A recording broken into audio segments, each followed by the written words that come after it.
Hello students, welcome to रोशन की class YouTube channel. दोस्तों, आप सभी का आज की इस पाठ्य योजना की वीडियो में एक बार फिर से बहुत बहुत स्वागत है। आज की इस पाठ्य योजना की वीडियो में हम यहाँ पे देखने वाले हैं हिंदी व्याकरण की पाठ्य योजना। तो काफ़ी दिन हो गए थे हिंदी व्याकरण की पाठ्य योजना बताए हुए। हिंदी की पाठ्य योजना तो मैं अपलोड करता रहता हूँ, लेकिन व्याकरण काफ़ी दिन हो गए थे। तो व्याकरण के ऊपर अगर आप लोगों को उपविषय व्याकरण रखना है तो आज की वीडियो देख सकते हैं, अच्छा टॉपिक है। अगर वीडियो देखने के बाद अगर आप लोगों को लाभ मिले, क्योंकि यहाँ पे मैंने डिटेल में पाठ्य योजना पूरा बना के दिखाया है, एक एक स्टेप, उसके बारे में मैं बताऊंगा अभी। तो अगर वीडियो से हेल्प मिले आप लोगों को तो प्लीज़ वीडियो को लाइक करिएगा। ऐसी वीडियो डेली बेसिस पे देखने के लिए रोशन की क्लास यूट्यूब चैनल को सब्सक्राइब कर लीजिएगा। ठीक है, चलिए स्टार्ट करते हैं, देर नहीं करते हैं, आज की वीडियो स्टार्ट करते हैं। सबसे ऊपर तो आप सभी को पता है, जिस पेज से आप पाठ्य योजना बनाना स्टार्ट करते हैं उसके बीचों बीच पहले पेज पे इस तरीके से दैनिक पाठ्य योजना लिखना होता है। उसके सामने नंबरिंग करनी होती है, जितना भी नंबर आपका पाठ्य योजना का होगा। अगर आपके कॉलेज वाले कहते हैं दैनिक पाठ्य योजना की जगह सिर्फ पाठ्य योजना लिखने के लिए, तो सिर्फ पाठ्य योजना लिखिए, उसमें कोई दिक्कत नहीं है। नेक्स्ट आपको विद्यालय का नाम लिखना है, जिस विद्यालय में आप पाठ्य योजना पढ़ाने के लिए जाएंगे। दिनांक लिखना होता है, जिससे ये पता चलता है कि इस डेट में अपनी कौन सी पाठ्य योजना पढ़ाई। कक्षा 8वीं है, हिंदी व्याकरण विषय है, पहले बता चुका हूँ। कालांश अपने अनुसार लिखिएगा, जिस भी पीरियड में जाएंगे उसका नंबरिंग कर दीजिएगा। कालांश को ही काफ़ी कॉलेजेस में चक्र लिखवाते हैं, दोनों चीज़ें सेम होती हैं। और समय अवधि यहाँ पे 30 से 35 मिनट का है। ये भी आपके कॉलेज के ऊपर डिपेंड करता है कि वो आपको कितने मिनट की क्लास देता है। अब हमारा आज का प्रकरण देखें तो हमारा आज का प्रकरण है काल के प्रकार। अब इसमें विषय वस्तु क्या है? विषय वस्तु आपके हो सकता है कॉलेज में ना लिखवाएं, लेकिन यहाँ पे मैं डिटेल में बता रहा हूँ, तो एक एक चीज़ मैं बताऊँगा आप लोगों को।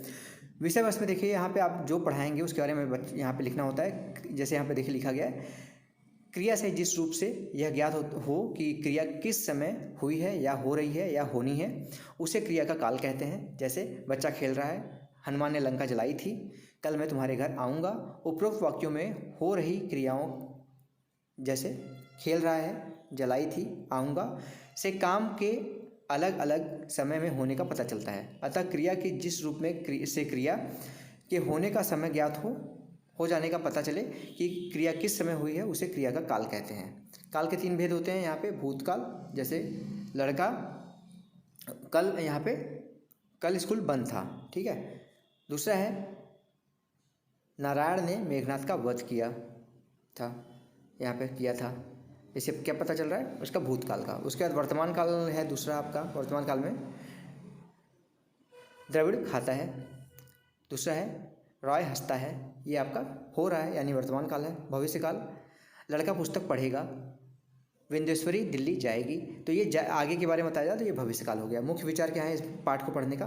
क्रिया के जिस रूप से यह ज्ञात हो कि क्रिया किस समय हुई है या होनी है, उसे क्रिया का काल कहते हैं। मुख्य शब्दावली है, हुई थी, हंसना है, होगी, पढ़ेगी, खेलेगी, खा रही थी, खेलती है आदि।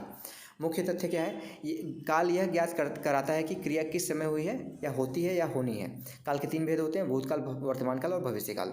ये आपके कॉलेज वाले हो सकता है काफ़ी जगहों पे ये सब नहीं लिखवाते हैं, डायरेक्ट आ जाते हैं आप उनको शिक्षण उद्देश्य के ऊपर, जिसको विशिष्ट उद्देश्य लिखना होता है कहीं कहीं पे, और दूसरी तरफ कॉलम बनाना अपेक्षित व्यवहारगत परिवर्तन, डायरेक्ट यहाँ पे आ जाते हैं काफ़ी कॉलेज वाले। तो कोई दिक्कत नहीं है, यहाँ पे आप देख सकते हैं।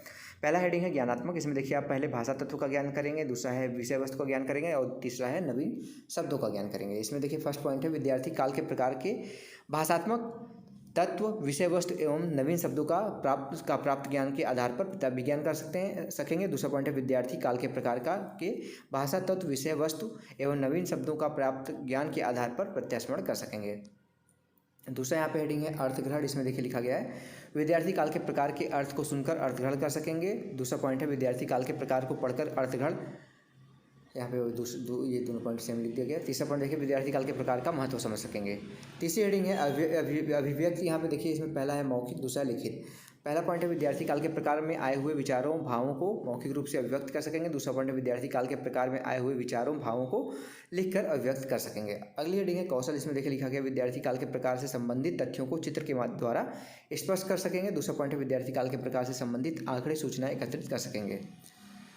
अभिरुचि है अगली हेडिंग। इसमें देखिए लिखा गया है, विद्यार्थी काल के प्रकार से संबंधित साहित्य पढ़ सकेंगे। दूसरा पॉइंट है, विद्यार्थी काल के प्रकार को पढ़ने में रुचि ले सकेंगे। तीसरा पॉइंट है, विद्यार्थी काल के प्रकार से संबंधित प्रश्न पूछ सकेंगे।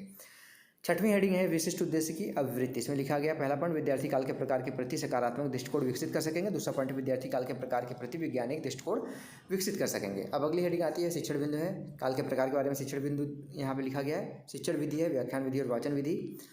शिक्षण प्रविधि है, अर्थ प्रविधि, प्रश्नोत्तर प्रविधि और कथन प्रविधि। सहायक सामग्री है, चार्ट, मॉडल, चाक, डस्टर आदि। पूर्व ज्ञान है, पूर्व ज्ञान में लिखा गया, विद्यार्थी काल के प्रकार के विषय में सामान्य जानकारी रखते हैं। अब आता है लेसन प्लान का सबसे इंपॉर्टेंट हेडिंग, जिसको कहते हैं प्रस्तावना के प्रश्न। इसको 3 कॉलम में डिवाइड करना होता है। क्रम संख्या, छात्राध्यापक या फिर छात्राध्यापिका क्रिया, छात्र छात्रा क्रिया। लड़के हैं तो छात्राध्यापक क्रिया हो जाएगा, लड़की हैं तो छात्राध्यापिका क्रिया हो जाएगा। कम से कम 3 प्रश्न पूछ के अपना प्रकरण निकलवा सकते हैं। ज़्यादा से ज़्यादा 5 से 6 प्रश्न पूछा जा सकता है प्रस्तावना के अपना प्रकरण निकलवाने के लिए। और प्रश्नों के क्रम में क्रमबद्धता होनी चाहिए। क्रमबद्धता का मतलब होता है कि पहले प्रश्न का जो उत्तर आएगा उससे दूसरा प्रश्न बनेगा, दूसरे प्रश्न का जो उत्तर आएगा उससे तीसरा प्रश्न बनेगा। इस तरीके से क्रमबद्ध होने चाहिए। तो यहाँ पे देखिए पहला प्रश्न बच्चों से पूछेंगे, मनुष्य की मूलभूत आवश्यकताएं क्या हैं? बच्चे बोलेंगे भोजन, वस्त्र व मकान। दूसरा प्रश्न है भोजन कमाने के लिए मनुष्य क्या करता है? बच्चे बोलेंगे कार्य करता है या फिर श्रम करता है। तीसरा प्रश्न है कार्य को व्याकरण की भाषा में क्या कहते हैं? बच्चे बोलेंगे कार्य को क्रिया कहते हैं व्याकरण की भाषा में। चौथा प्रश्न क्रिया किस समय हुई है या हो रही है या होने वाली है, उसे क्या कहते हैं? बच्चे बोलेंगे उसको काल कहते हैं। और फिर लास्ट में आता है अब आपका पांचवा प्रश्न, काल के प्रकारों के बारे में आप क्या जानते हैं? बच्चे नहीं बता पाएंगे, संभावित उत्तर हो जाएगा समस्यात्मक। देखिए यहाँ पे लिखा गया है। उसी समय आपको उसके बाद उद्देश्य कथन बोलना होता है। उद्देश्य कथन में आपको अपना टॉपिक बताना होता है बच्चों को। विद्यार्थियों, आज हम काल के प्रकार के बारे में विस्तारपूर्वक अध्ययन करेंगे। अब बच्चों को पता चल गया काल के प्रकार के बारे में पढ़ने वाले हैं। अब यहाँ पे प्रस्तुत कर सकते हो उस चैप्टर को। यहाँ पे देखिए लिखा गया प्रस्तुतिकरण, हेडिंग डालिए। इसको यहाँ पे 5 कॉलम में डिवाइड किया गया। शिक्षण बिंदु, छात्राध्यापक या फिर छात्राध्यापिका क्रिया, छात्र छात्रा क्रिया, सहायक सामग्री और श्यामपट्ट कार्य। विकासात्मक प्रश्न देखिए, थोड़ा सा जूम कर देता हूँ, आपको देखने में आसानी होगी।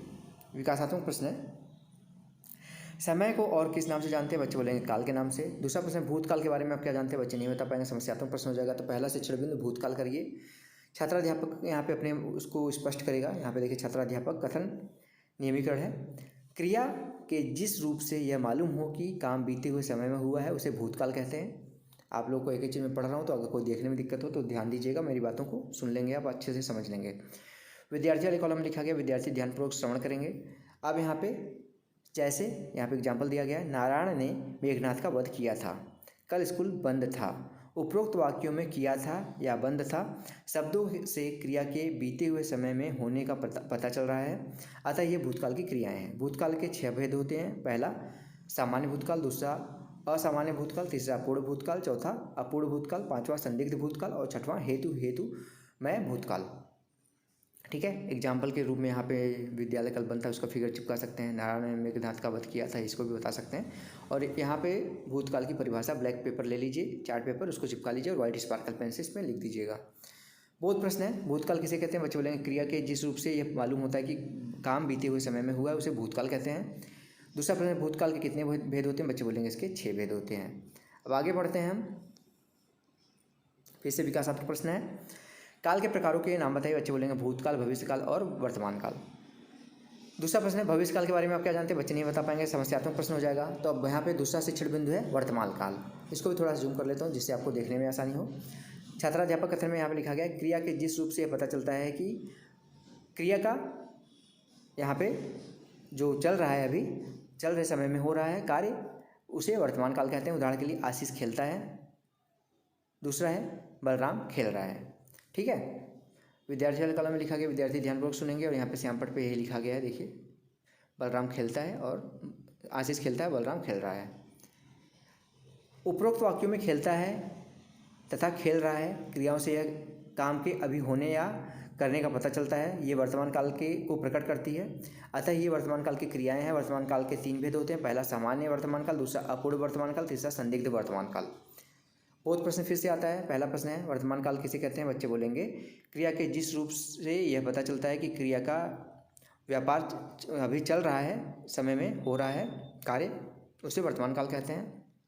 वर्तमान काल के कितने भेद होते हैं? बच्चे बोलेंगे इसके 3 भेद होते हैं। श्यामपट्ट पे फिर से वर्तमान काल के बारे में यहाँ पे व्याख्या कर दीजिए, उसकी जो अभी परिभाषा बताई है। फिर से विकासात्मक प्रश्न आएगा, यहाँ पे ध्यान से देखिएगा। थोड़ी सी यहाँ पे धुंधली, लेकिन उतनी भी नहीं है, पढ़ लीजिएगा आप लोग। वैसे मेरी बातों को सुनेंगे तो वैसे भी आपको समझ में आ जाएगा। क्रिया की ये समय किस समय हुई है या हो रही है या होने वाली है, उसे क्या कहते हैं? बच्चे बोलेंगे काल। दूसरा है भविष्य काल के बारे में आप क्या जानते हैं? बच्चे नहीं बता पाएंगे। अब भविष्य काल के बारे में यहाँ पे स्पष्टीकरण कर देंगे आप। क्रिया के जिस रूप से यह पता चलता है कि क्रिया आने वाले समय में होने वाली होगी उसे भविष्य काल कहते हैं। उदाहरण के लिए लड़का, पहला है लड़का पुस्तक पढ़ेगा, दूसरा विंध्येश्वरी दिल्ली जाएगी। उपरोक्त वाक्यों पढ़ेगा और जाएगी क्रियाओं से पता चलता है कि ये कार्य आने वाले समय में पूरा होगा, इसे भविष्यकाल की क्रियाएं कहते हैं। छात्र वाले कॉलम में लिखा गया विद्यार्थी ध्यानपूर्वक श्रवण करेंगे। भविष्यकाल के 2 भेद होते हैं, सामान्य भविष्यकाल और यहाँ पे संभावित भविष्यकाल।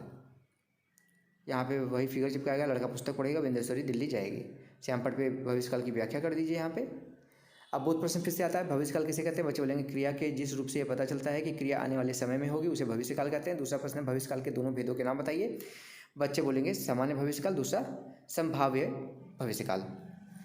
इसके बाद लास्ट में अब आता है यहाँ पे देखेंगे मूल्यांकन प्रश्न। मूल्यांकन प्रश्न में देखिए पहला प्रश्न पूछा गया बच्चों से, काल के मुख्य भेद होते हैं। बच्चे बोलेंगे काल के मुख्य 3 भेद होते हैं। दूसरा प्रश्न है भूतकाल के 6 भेद बताइए होते हैं। तो भूतकाल के 6 भेद होते हैं, असत्य है असत्य आपको बताना है, स्टार्टिंग पढ़ाया था। अति लघुत्तरात्मक प्रश्न है। पहला प्रश्न क्रिया के जिस रूप से ये पता चलता है चले कि काम बीते हुए समय में हुआ है तो उसे क्या कहते हैं। दूसरा प्रश्न है माता कल खाना बनाएगी, इसमें काल का कौन सा रूप है।